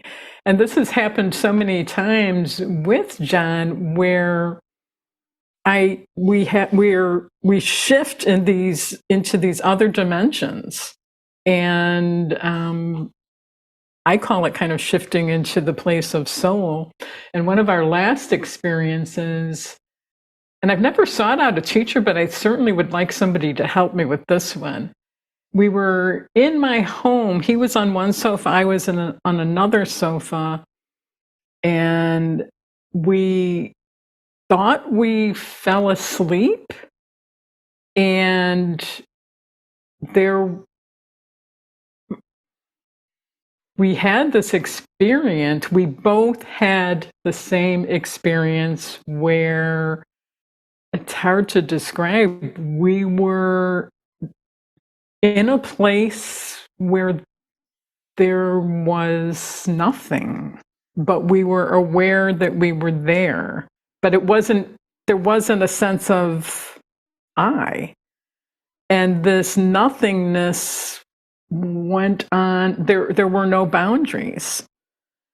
And it just was perfect peace. And then we both came back and looked at each other, and he said what he had experienced, and I had been to that same place. And we both had this feeling coming back of, I don't want to go back. I don't want to come back to this, you mean? To the form, right. Yeah. And as I do when experiences like this happen, I started researching, what is that? The closest I've come to possibly pointing to something is something called Turiya. Sure. And I don't know if that was Turiya or not, but I do know that it never left. Right. That it never left.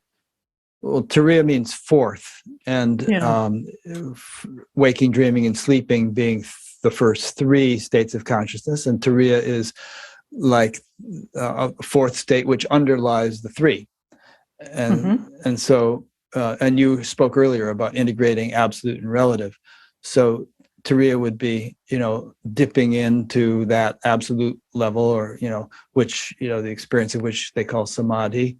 And basically, you can't sit in samadhi forever. You do have to integrate it. And, so you do come back. But alternating experiences like that with activity, back and forth, tends to integrate the two, so that it's not going to be an either or situation. You can maintain that absolute silence in the midst of dynamic activity.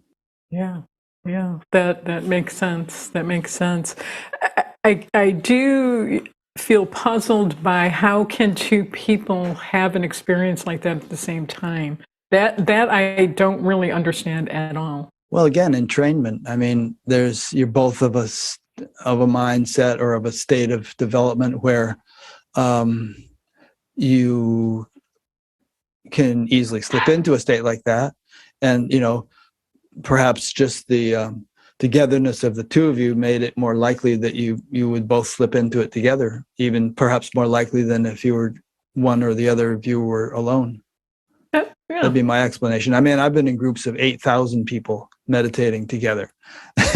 And boy, the influence of that many people, even though not everybody was sort of in a state like you are, but so many people doing such a thing in one place just has a palpable effect. I mean, the atmosphere is just thick with some kind of bliss or coherence, and it makes it very conducive to just close your eyes and be gone. Yeah, absolutely. Yeah, based on what you said, it does just make me wonder, like, what we're capable of. Oh yeah. What we're capable of. I mean, to try and function through life and go through your life letting this little small self lead the way versus, connecting to your higher self, and from that, a connection to the source of all that is and what can come through that.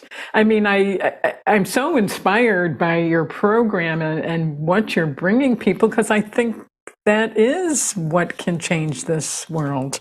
Yeah, and of course, a lot of people are doing things like this or things in their own way, which we're all on the same team. What you're doing is making a contribution in your way. So I'm just, doing my thing in a way that suits me and my capabilities. But there are people all over the world doing wonderful things that are hopefully going to save us from disaster. Mm-hmm. The phrase heaven on earth. A lot of people like to use that term. I mean, you've experienced heaven is already on earth. Yes.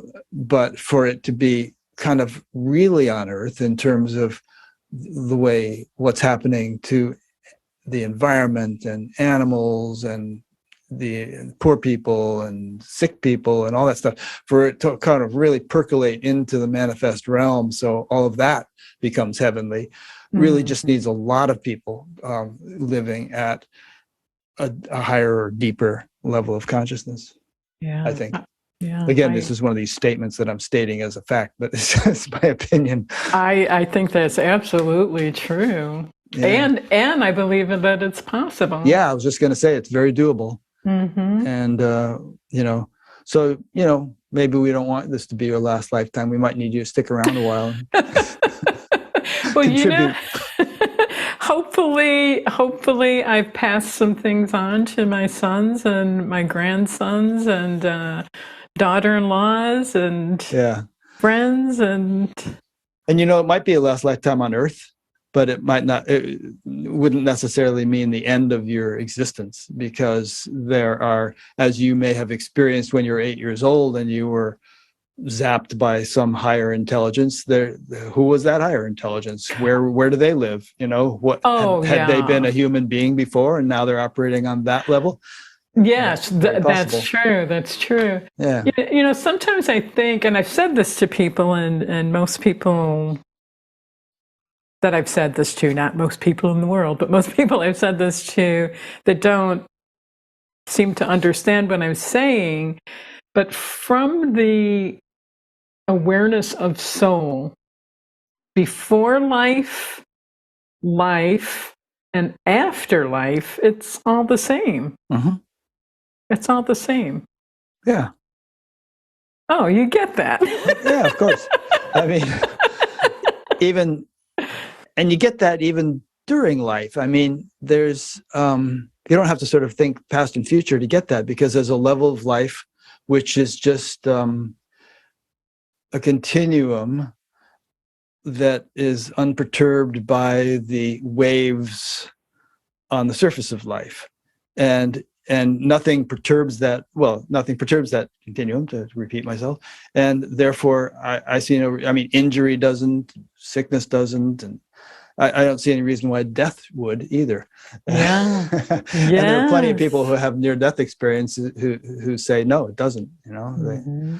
Being in a coma, being under surgery, and yet I was in this beautiful state. And, doctors say I was unconscious, but I wasn't. Mm-hmm. Yeah. Why do I feel higher consciousness gives us access to versions of intelligence and information that we cannot access at lower levels of consciousness? Did we cover that adequately? Is that something I had? Something, one of your notes, yeah. Could you repeat that? Yeah, I read it kind of fast. Why do I feel a higher consciousness gives us access to versions of intelligence and information that we cannot access at lower levels of consciousness? Yeah. Yeah, we were just kind of talking about that, trying to live life from this small self versus opening up to your higher self and then a connection to all that is, because on the in the awareness of the small self, it's kind of it is kind of like we're kind of just passing around information on a certain level of understanding. And there's this intelligence and wisdom that's available to us beyond that small self that we could never access with our small self. Yeah.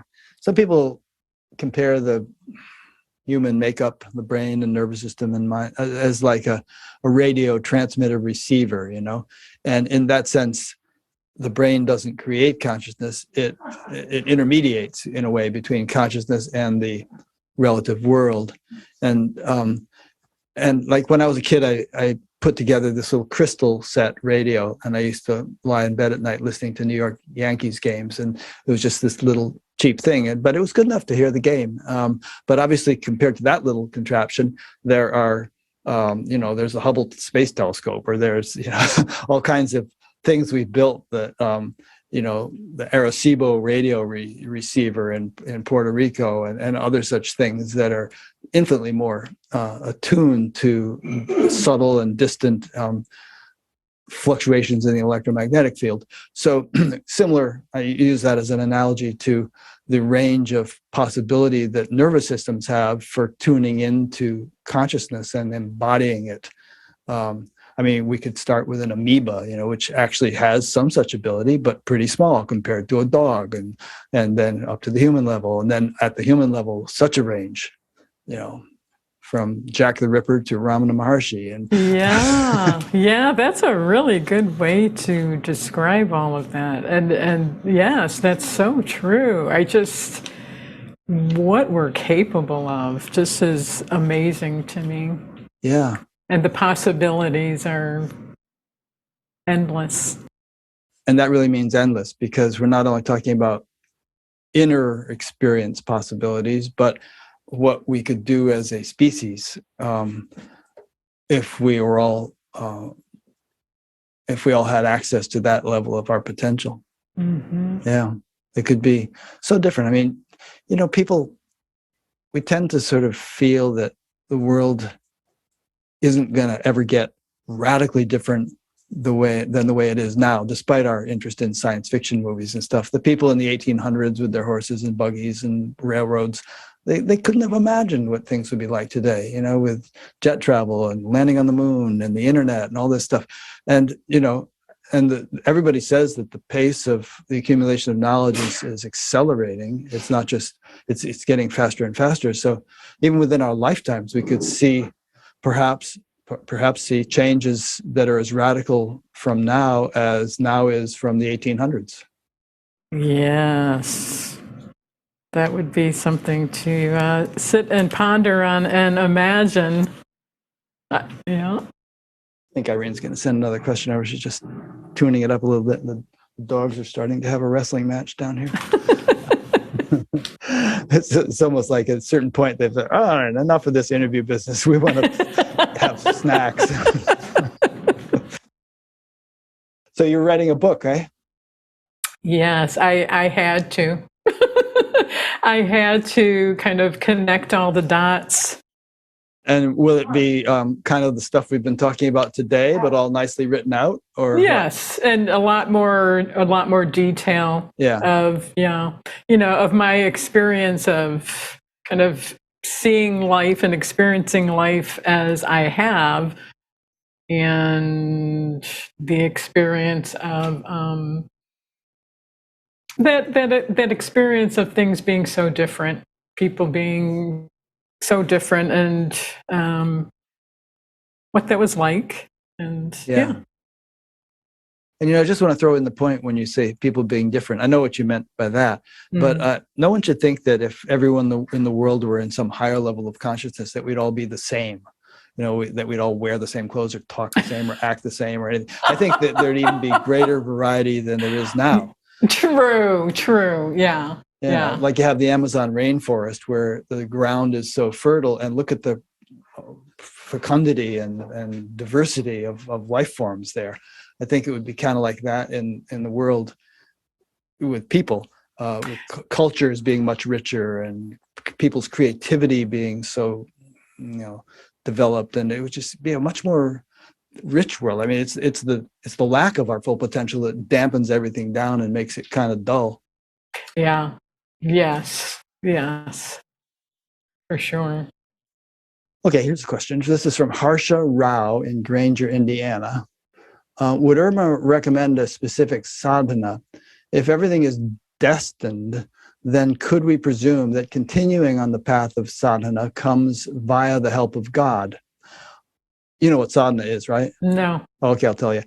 If so, is there a way to attract that grace or blessing? Sadhana just means a spiritual practice or a spiritual path. Like if a person meditates regularly, that's a sadhana. Or if they do yoga, that's a sadhana. I don't know what the Sanskrit translates to, but that's what it means. So they're asking, would you recommend a specific spiritual path or practice? What I would recommend is to tap into your own self and ask that question, because I think it's unique to each person. Yeah, that's a good answer. And she's saying something about the help of God or grace of God. And is there a way to attract that grace or blessing? How can one augment or amplify the grace of God in one's life? That's a good question, because I do see so many of these experiences that I've had as grace, and I've never sought them out, and I think that's why they come. It's living in an openness and a surrender and an acceptance that these experiences of grace come. I think they're a given. I think grace is always there. We may move away from it, but I think it's always there. And when you are in a place of surrender and openness and allowing and acceptance, it kind of comes together. Yeah. And I think to get yourself into a place of openness and allowing and acceptance more, some kind of sadhana can be helpful. Harsha obviously is Indian, and Harsha, you may have heard the term, the means collect around sattva. I don't know what the Sanskrit is equivalent for that is, but it's a saying. So, the understanding is that if one cultures or cultivates sattva or purity, then circumstances, the means just sort of collect around you. You don't get up on the wrong side of bed. You don't have a rain cloud over your head. Things just tend to work out more and more. You feel like your life is more and more blessed.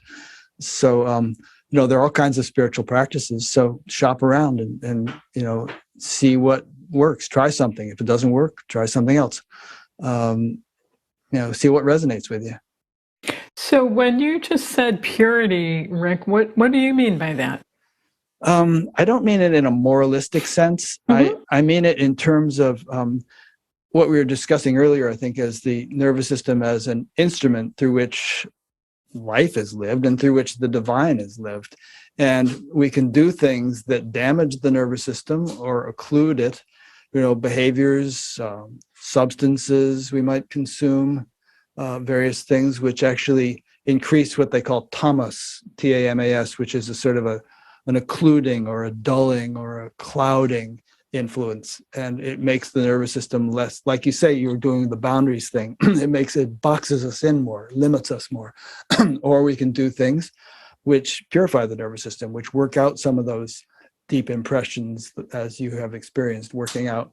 And that opens us up more, makes us more of a high-powered radio instead of the little crystal set. It tunes us into the divine more, allows us to be more tuned. Yeah, that makes a lot of sense. And, I think it is, and there are so many different practices that one can turn to, but I think you have to go towards what resonates for you. I don't know that somebody could tell you what that would be, although, meditation certainly is a great one, whichever, um, type of meditation you choose to do, because meditation is that surrender. Yeah. It is that releasing and letting go and allowing and opening up, which does calm the nervous system. And, for me, I kind of go about my life and I can feel kind of like when it's time to go into that place and release kind of like what I've picked up along the way. It's just another natural allowing kind of way of living that I do. It's not a forced discipline, but even allowing my intuition to say, okay, it's time. Yeah. You've taken on too much. It's time. And then, That's good. Yeah. You got to keep it balanced. mhm. And, there's some spiritual teachers who say, take one step toward me and I'll take 10 steps toward you.